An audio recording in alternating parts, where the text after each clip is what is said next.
সামনে আসছে পয়লা জানুয়ার। এ বাবু, জন ছেলেদের এলা আলাদা, এদের খোরাক একটু দি শোনো। আজকে তো চলে গেল 26শে ডিসেম্বর, সামনে আসছে পয়লা জানুয়ার। মুসলমানের কিছু কিছু ছানা ছানি ফুল জানুয়ার হয়ে ঘরে ঢুকবে। হ্যাঁ না না, এই মুসলমানের বাচ্চারা যারা আগে থেকে ফোনে কন্টাক্ট করে রেখেছ, পয়লা জানুয়ারে পরের মেয়েদের নিয়ে ট্যুর করবে, আমি বাচ্চা মাওলানা কারিমুল্লাহ জেহাদি তোদের দুটো পায়ে ধরে বলে যাচ্ছি, আজ রাতে মোবাইলটা খুলে ফিলিস্তিনের আল আকসা মসজিদের খবরটা নিস। খোদার কসম, আমার হাজার হাজার যুবতী বোনগুলো, আমার মুসলিম মা বোনগুলোকে ইসরায়েলের সৈন্যরা কিভাবে রেপ করে মার্ডার করছে। ফিলিস্তিনের কচি কচি বাচ্চা, ফুলের মতো মাসুম শিশুগুলো বোমার আঘাতে শেষ করে দিচ্ছে। একবার তাদের মায়াবী মুখখানা দেখিস, তারা কি আমার রসুলের উম্মত নয়? তারা কি আমার হাবিবের উম্মত নয়? খোদার কসম, ফিলিস্তিনিদের অপরাধ একটা, আল আকসা মসজিদ স্মৃতি বিজড়িত মসজিদ।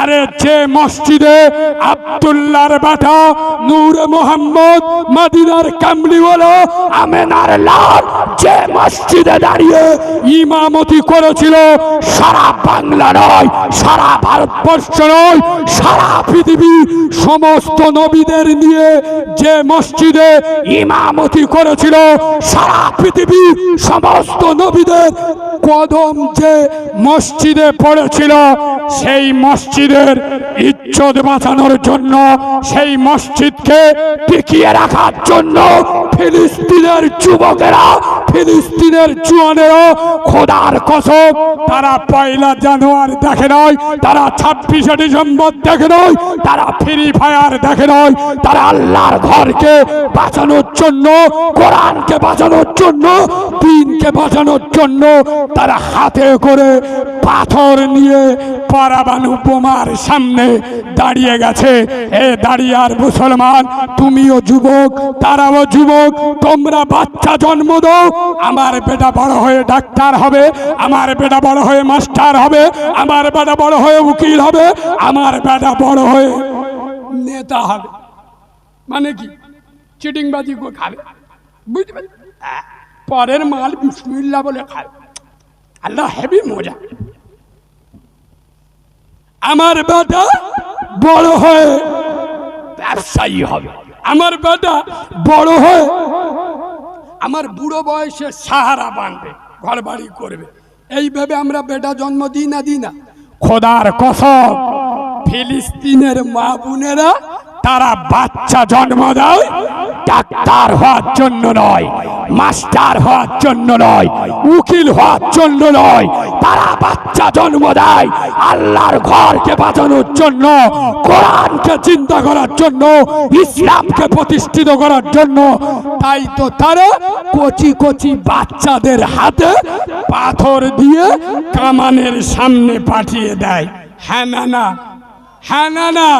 আর আমরা বাবু দুঃখের সাথে বলছি, বিশ্বাস করুন, ফিলিস্তিনের একটা 5 বছরের বাচ্চা, 5 বছর বয়স, ভালো করে কথা বলতে পারে না, মিডিয়ার সামনে এসে বলছে আমি মুসলমানদের বিরুদ্ধে আল্লাহর কাছে নালিশ করব, পৃথিবীর মুসলমানদের বিরুদ্ধে। কেন কেন? আমি বলবো আমার নবীর কাছে মামলাটা দায়ের করব।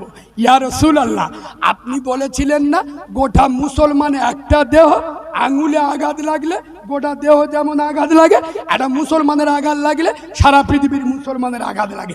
হুজুর, আমাদের ঘর ভাঙচুর করছিল, আমাদের উপরে অত্যাচারের স্টিম রোলার চলছিল, কিন্তু আমাদের অপরাধ ছিল তোমার পবিত্র ভূমিকে রক্ষা করছিলাম।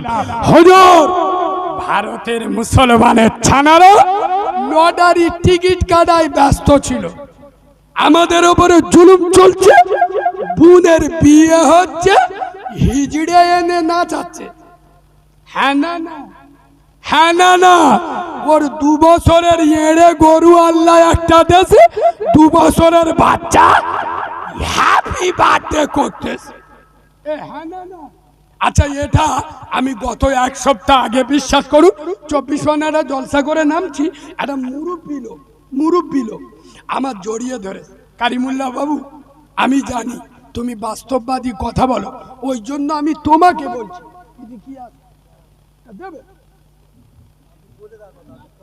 ও আই বললি দেবে, বুঝতে পারছি। আব্বা, আমার কথা অসুবিধা হচ্ছে আব্বা? পিছনের লোকেরা বলেন অসুবিধা হচ্ছে। যদি বলো অসুবিধা হচ্ছে, আমি কি লাইন ঘুরবো নাকি? সে মাল আমি নয়, বুঝতে পারছো? এই দেখো, তোমাদের এখানকার একটা গরিব লোক আল্লাহর কাছে দোয়া করে, আল্লাহ আমি যদি 2000 টাকা গুড়িয়ে পাই, 1000 টাকা আমি নেবো, আর 1000 টাকা শুক্রবার মসজিদে যাব, তোমার দেবো আল্লাহর গিরে।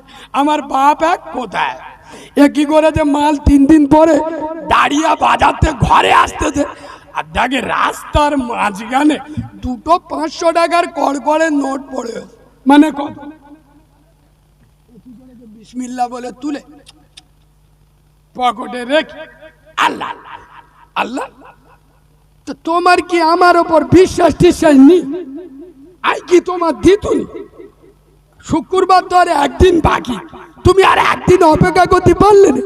তুমি মালটা হাতে পেয়ে আগে নিজেরটা কেটে লেছো, বুঝতে পারি। ও মনে মনে ও ছিল কত, 2000 পেয়েছে কত, 1000। ও মনে মনে করেছে আল্লাহ মনে হয় মালটা হাতে পেয়ে আগে নিজেরটা কেটে দে। শালা পাকা গবন মুসলমান না। সোনার বাবাজি, একটু মজা করে দরুদ শরীফ আল্লাহ।